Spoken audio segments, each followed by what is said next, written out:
உலகத் தமிழ் உறவுகள் அனைவருக்கும் வணக்கம். நான் கலைநேசன் அன்னக்குடி. அனைத்தும் அறிவோம் என்ற யூடியூப் சேனலுக்காக அன்பினிய உறவுகளே, நாம் கடந்த சில தினங்களாக சமயங்களை பற்றி தொடர்ச்சியாக பேசிக் கொண்டு வருகிறோம். இதில் சமயம் என்றால் என்ன, உலகில் எத்தனை சமயங்கள் இருக்கின்றன, அதனுடைய போதனைகள் என்னென்ன என்பது போன்றவற்றை உங்களோடு பகிர்ந்து கொண்டு வருகிறேன். ஒவ்வொரு சமயத்தை பற்றியும் நாம் விரிவாக எடுத்து சொல்வது என்பது முடியாத காரியம். ஏன்னா ஒவ்வொன்றும் நிறைய நூல்களையும் கொண்டது. அதனுடைய போதனைகளை விரிவாக எடுத்து சொல்வதற்கு நான் இந்த சமயவாதியும் அல்ல.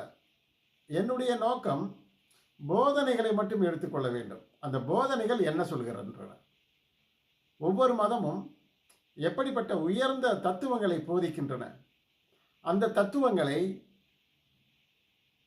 எத்தனை பேர் எப்படி ஃபாலோ பண்ணி கொண்டிருக்கிறார்கள், பின்பற்றுகிறார்கள் என்பது போன்ற தகவல்களை மட்டும் உங்களுக்கு தர விரும்புகின்றேன். அதுபோல இந்து மதம் பற்றி சொன்னேன்.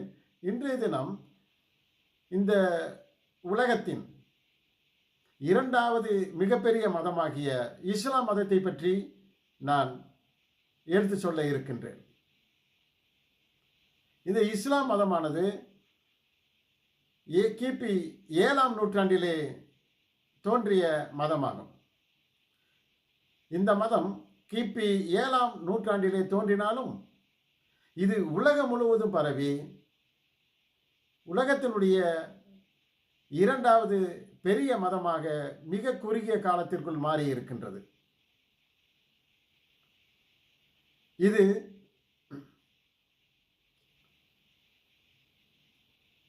முகமது